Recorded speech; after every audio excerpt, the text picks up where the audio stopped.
Reaching your first 4,000 watch hours is simple. Let me show you how to do it. So let's do some quick maths. So let's imagine we have a YouTube video. This YouTube video is 10 minutes long. And now let's imagine that we have a viewer whose head happens to be the same shape as a YouTube video, don't question it. But let's say this viewer watches this video all the way to the end. Now, because this video is 10 minutes long, your viewers watched it all the way to the end, that is going to get you 10 minutes of watch time. And remember, watch time is the thing we want to get our watch hours up so we can hit that 4,000 number. Okay, you've got that. What does this have to do with getting watch time? Well, let me show you. Let's run this scenario again, but let me just get rid of these. Let's put 2 more videos in here. So we've got one here and one here, right? Now let's say both of these additional videos are 10 minutes in length. But now when our viewer here watches all 3 of these videos, we're left with 30 minutes of watch time. So in summary, if we can get people to watch more of our videos, we can get more watch time from the same amount of viewers. In this case, 3 times more watch time from the same viewer. So how do we get viewers to watch multiple of our videos? Well, I want to introduce you to playlists. Yes, they're probably things you've heard of before, but I believe playlists are so underrated when it comes to getting watch time. And I know that might sound crazier than having your toilet roll under rather than over. Everybody knows that it should be over, but most of you aren't getting significant watch hours using playlists because you're doing it wrong.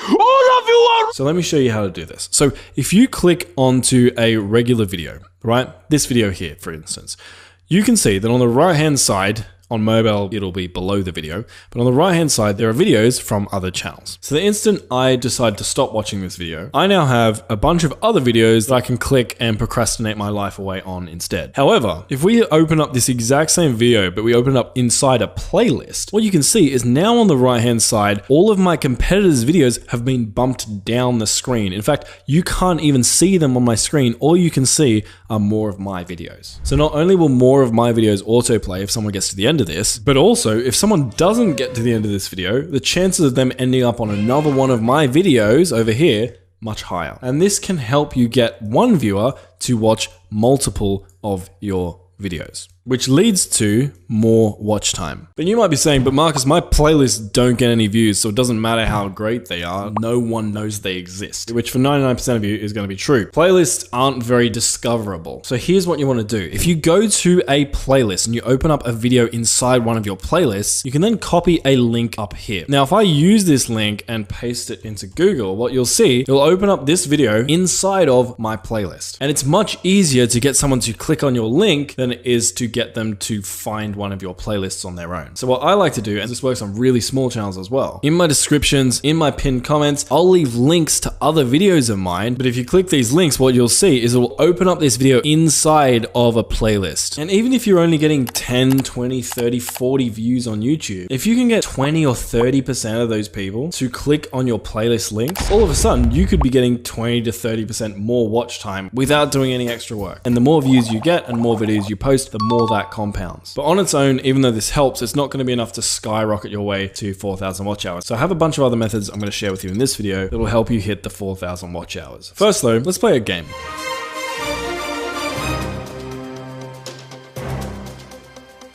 There are 2 videos here, video A and video B. Video A has a 45% average percentage viewed, which means that on average, people watch it 45% of the way through. It also has about 2,200 views. Now video B has a 33% average percentage viewed and has 1,600 views, aka less views and seemingly less retention. Now out of these 2 videos, which one do you think has the most watch hours?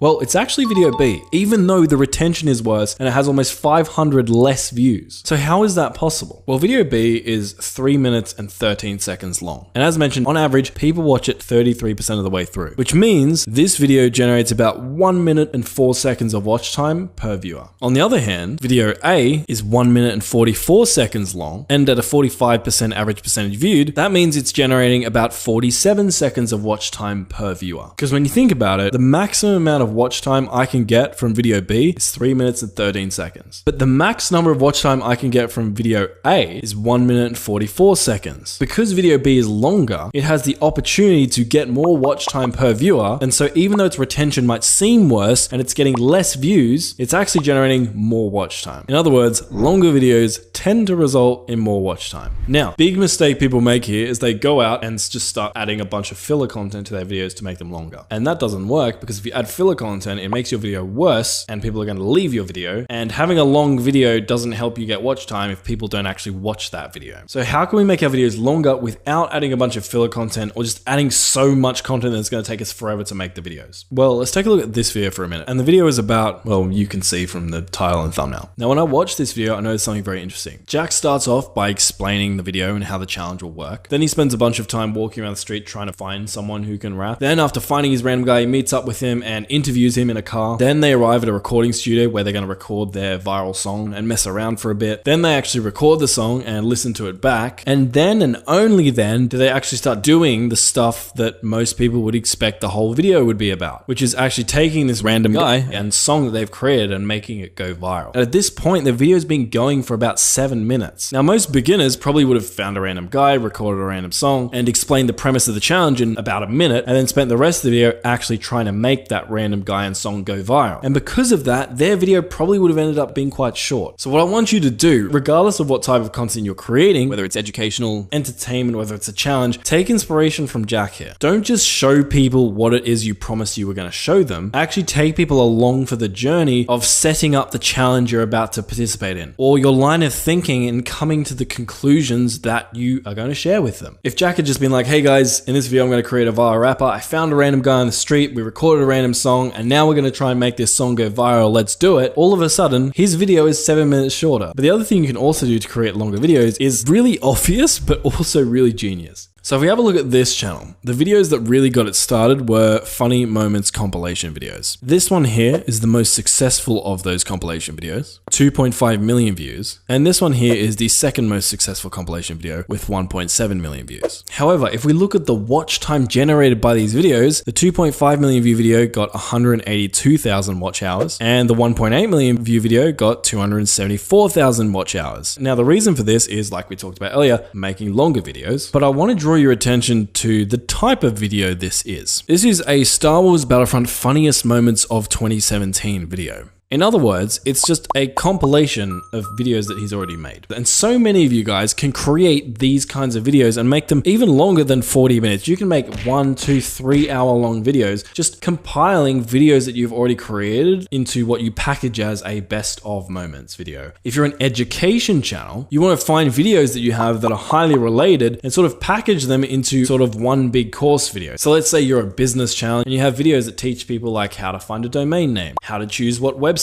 builder to use, how to build a website, how to launch that website, how to get traffic to that website. Now, these can all be different videos that you have, but you can take all these different videos, combine them into a sort of long course, maybe record a few voiceover lines for the transitions of those videos, and all of a sudden you have now one video that's an hour or two long that can get a huge amount of watch time if it gets views, and it's taking you like no extra work because you're just leveraging content you've already created. But you're probably sick of hearing me talk about making videos longer and getting more average watch time per view. So the next tip I have for you guys is pretty counterintuitive. Now, I recently polled my audience on whether you guys find live streaming to be a good way to get more watch hours. 5,000 of you responded. And if we eliminate the I don't know, I just like voting in polls option, we can see that 65% of people who've tried live streaming on their channel have found it to be a good way to get more watch hours. And people have been commenting things like, live streaming was actually the only reason I was able to push my channel up into the monetization threshold. And absolutely, thousands of watch hours in a few months, exclusively live streaming, partnered because of it. And people saying, I've done one stream and I got about as much watch time as the average video on my channel, but took less effort to produce. So what are all these people doing to get so many watch hours from live streaming? Well, I'll show you that in a moment, but first, I want to thank today's sponsor, vidIQ. vidIQ is the most popular YouTube growth tool in the world, objectively, and I want to show you a new feature they have that theoretically lets you generate everything you need to create your next video in as little as one click. So when you log into vidIQ, go to generate, then enter the type of video you want to create.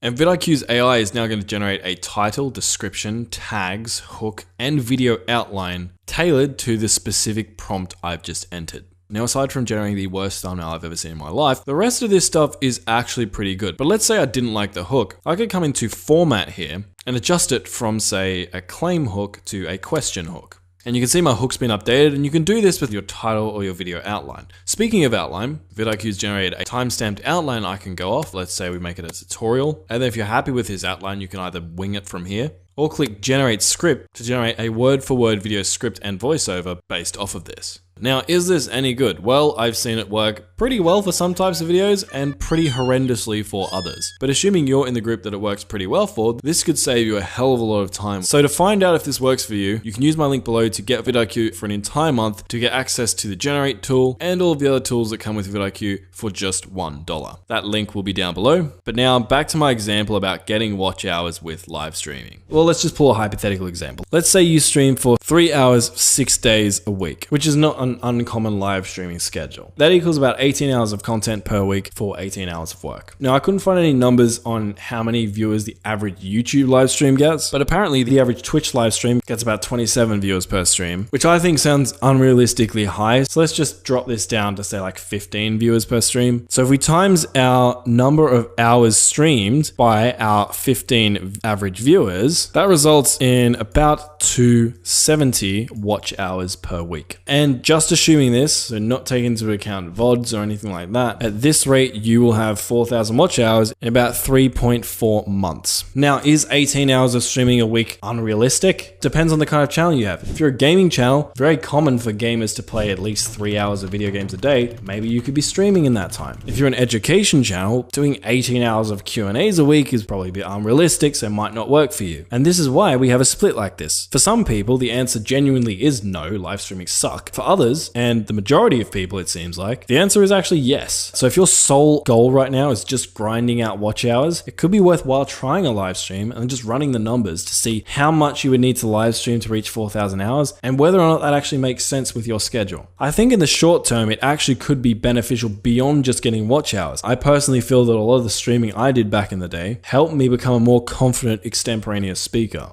And some of the most articulate people we know on the internet are that way, in my opinion, because of how many hours they've spent live streaming. Something else you can do though, if you want to try live but don't actually want to stream yourself, is to just continually live stream videos that you've already posted. You can use a service like Fluten, for example, and just have a non-stop live stream of all of your videos playing one after another on repeat pinned to your channel homepage. Again, this works great for a percentage of creators, doesn't work very well for a lot of others. The only way you'll know if it works for you is if you try it out. But something that does work for everyone is my next point, which relates heavily to something we talked about earlier, which is if we can get people to watch more of our videos, we're going to get more watch time from the same number of viewers. And that's where end screens come into play. And when you're uploading a video, if you come to this section and then you come click here, what you can do is add an end screen, and that's going to be an element that shows up inside of a video that viewers can click on to watch another one of your videos. Now, most of you are using end screens right now, but you're probably not using them very compellingly. And what I mean by that is you should know the end screen you're going to add to your video before you even record your video. That way you can transition the end of your video into your end screen. So people naturally go from one of your videos to another one of your videos to another one of your videos. For example, my final point in this video is to get more watch hours, you want to create videos that actually retain your viewers, because it doesn't matter how long your videos are, how long your live streams are. If people click off in the first 10 seconds, you're getting 10 seconds of watch time. And retaining viewers is such an in-depth topic that I've created a whole nother video about that you can check out by clicking the end screen on screen. I talk to some of the smartest YouTube educators on the platform, like people from vidIQ, Nate Wealth, Nate Black, Ed from Film Booth, Robert Benjamin, and more. So check out that video if you want to get more watch hours, and make sure you use end screens just like I did.